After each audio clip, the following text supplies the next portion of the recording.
Assalamualaikum warahmatullahi wabarakatuh. Di sini saya akan menjelaskan sedikit mengenai komunikasi di tempat kerja. Komunikasi di tempat kerja sangat dibutuhkan antara pekerja dengan pekerja, pekerja dengan pelanggan, pekerja dengan atasan.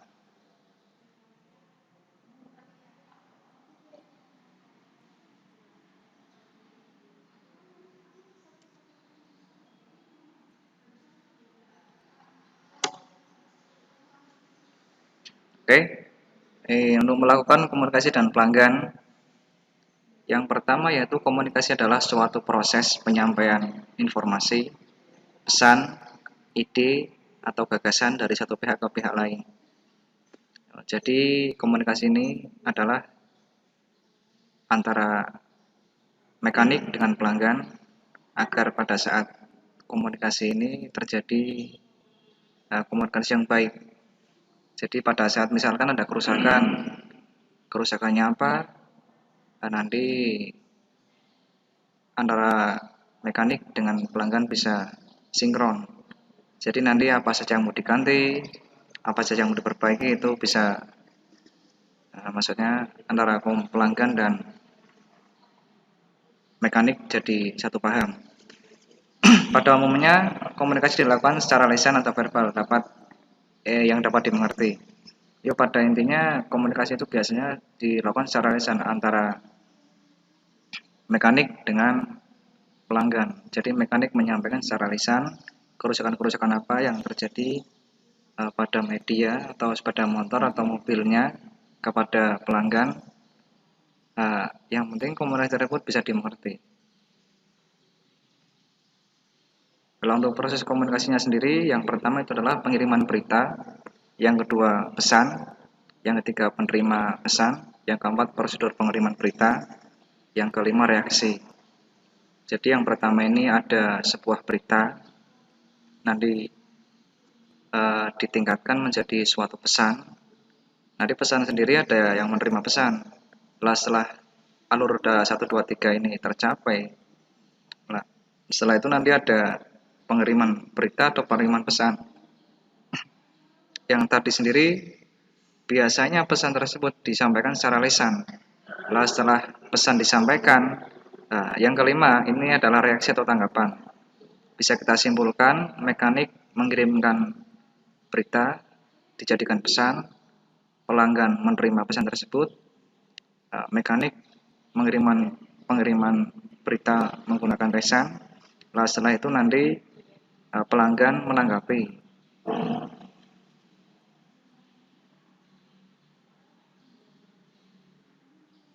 Nah, ditinjau dari peran individu ada 4 jenis komunikasi. Yang pertama komunikasi hierarki adalah komunikasi. Yang kedua komunikasi antara individu. Jadi komunikasi antara satu orang dengan satu orang lainnya. Yang selanjutnya komunikasi antara individu dan kelompok. Yang pertama tadi kan komunikasi antara satu orang dengan satu orang lainnya.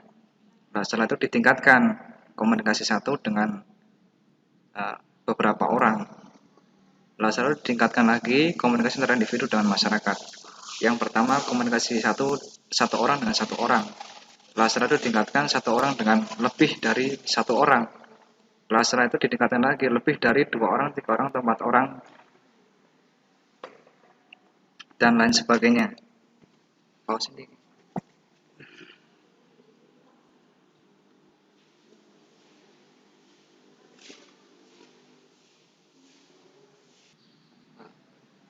Oke, untuk peninjauan dari peran individu ada 4 jenis yang tadi sudah dijelaskan.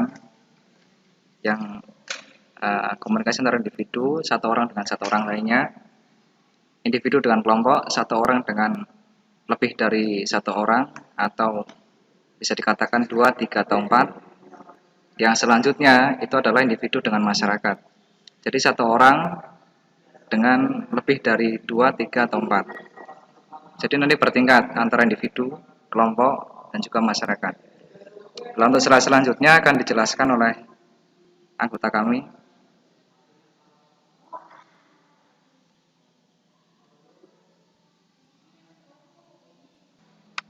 Oke, di sini saya akan melanjutkan yang tadi slide-nya. bahwasanya di sini ada kebutuhan pelanggan diidentifikasi. Maksudnya dari sini itu kebutuhan antara yang dari mekanik komunikasi dengan pelanggan. Nah, di sini ada poin-poinnya juga. Antara yang pertama adalah kepuasan pelanggan. Kepuasan pelanggan sendiri juga ada beberapa faktor. Di sini ada dua. Yang pertama, harapan pelanggan akan kinerja sebuah produk atau jasa. Dan yang kedua adalah kenyataan yang diterima setelah mengkonsumsi produk atau jasa. Maksudnya yang diharapkan pelanggan itu berarti pelanggan itu mengharapkan sebuah apa namanya produk yang sesuai dengan keinginan yang pelanggan mau. Kemudian yaitu kenyataan yang diterima setelah mengkonsumsi produk atau jasa tersebut. Nah, kenyataan itu berarti hasil ya, pengaruh akan berdampingan dengan hasil yang sudah dikerjakan oleh mekanik. Kemudian yang kedua, ada kebutuhan pelanggan adalah keinginan seseorang atau lembaga akan barang jasa yang ditawarkan oleh penjual secara berkesinambungan. Maksudnya di sini berarti nanti akan berpengaruh juga hasil kerja dari seorang mekanik yang sesuai dengan keinginan atau keluhan dari pelanggan tersebut. Kemudian yang ketiga, untuk mewujudkan dan mempertahankan kepuasan pelanggan. Nah, di sini kepuasan pelanggan itu sangatlah menjadi hal yang utama akan di sebuah bengkel. Karena apa? Karena dari kepuasan pelanggan, pelanggan itu akan bisa datang berulang-ulang kali atau untuk melakukan servis di bengkel tersebut. Nah, makanya komunikasi yang baik harus terwujud di dalam bengkel antara mekanik kemudian kepada konsumen. Jadi nanti akan saling berkesinambungan sampai seterusnya kayak gitu. Nah, di sini yang pertama ada organisasi jasa harus melakukan 4 hal. Nah, di sini ada 4 hal yang harus dilakukan oleh orang mekanik atau sebuah bengkel. Ini prosedurnya yang pertama adalah mengidentifikasi siapa pelanggannya. Nah, di sini kita harus tahu dulu siapa pelanggannya. Maksud tujuan pelanggannya itu seperti apa datang ke bengkel. Yang kedua adalah memahami tingkat harapan pelanggan atas kualitas. Nah, di sini maksudnya memahami tingkat harapan itu berarti si konsumen itu berharap kepada bengkel atau mekanik untuk mewujudkan atau mewujudkan sesuai kerja yang dia inginkan gitu atau contoh halnya berarti servis sepeda motor. Nah, di situ pelanggan itu tersebut menginginkan hasil yang bagus, yang baik dari mekanik bengkel tersebut. Yang ketiga, memahami strategi kualitas layanan pelanggan. Nah, kita juga sebagai mekanik harus tahu strateginya seperti apa sih untuk menjamin kualitas pelayanan pelanggan, mulai mungkin dengan yang awal ketika datang kita tanya keluhannya seperti apa, kemudian nanti proses apa namanya proses kerja apa yang akan dilakukan, langkah-langkah apa yang akan dilakukan, misalkan ada penggantian atau tidak, terus estimasi biaya dan lain sebagainya.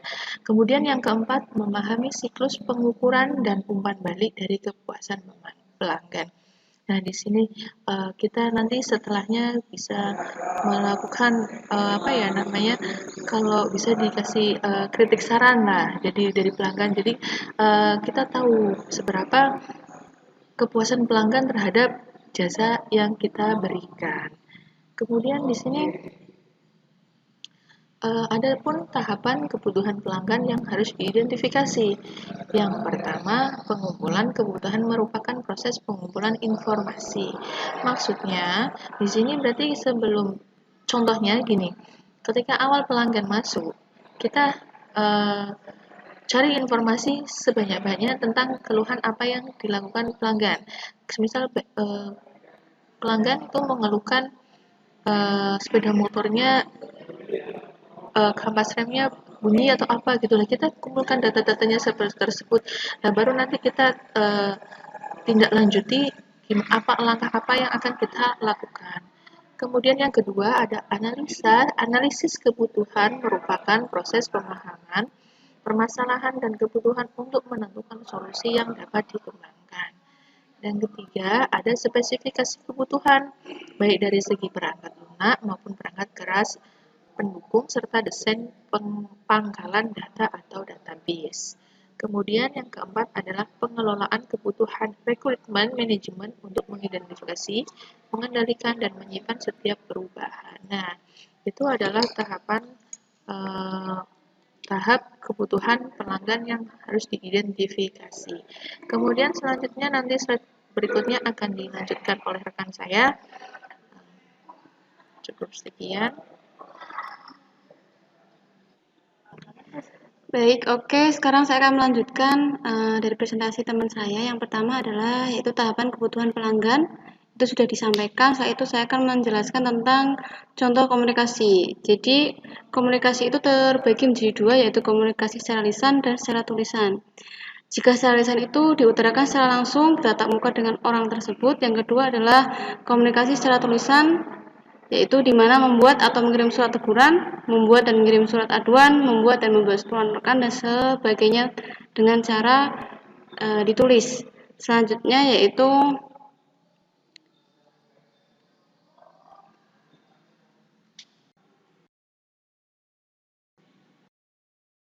melakukan komunikasi dengan seseorang atau organisasi. Jadi terdapat dua dimensi yang ada dalam komunikasi organisasi. Yang pertama adalah komunikasi eksternal, itu terkait antara pihak organisasi dengan pihak luar.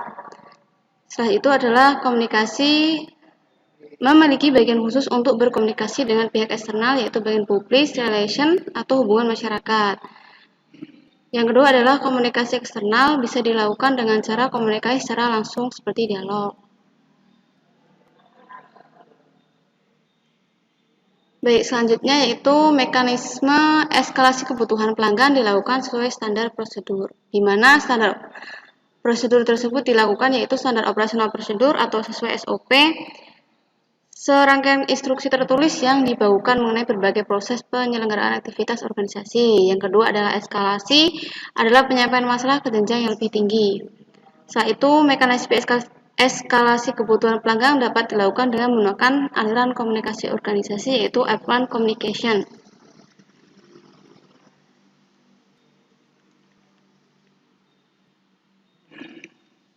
Baik, selanjutnya solusi kebutuhan pelanggan yang dilaporkan. Jadi, hasil analisis kebutuhan digunakan untuk menghasilkan alur proses bisnis.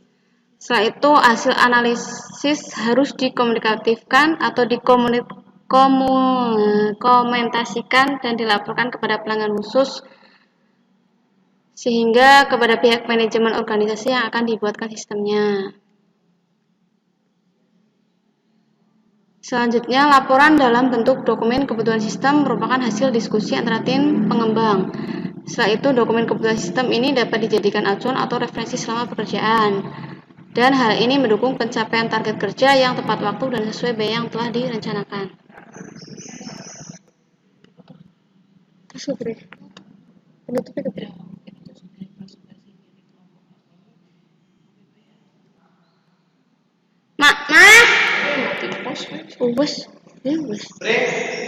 Penutup kok. Baik, mungkin itu saja yang bisa kami sampaikan dari presentasi dari kelompok 3 tentang komunikasi di tempat kerja. Kurang lebihnya mohon maaf. Semoga bermanfaat. Terima kasih. Wassalamualaikum warahmatullahi wabarakatuh.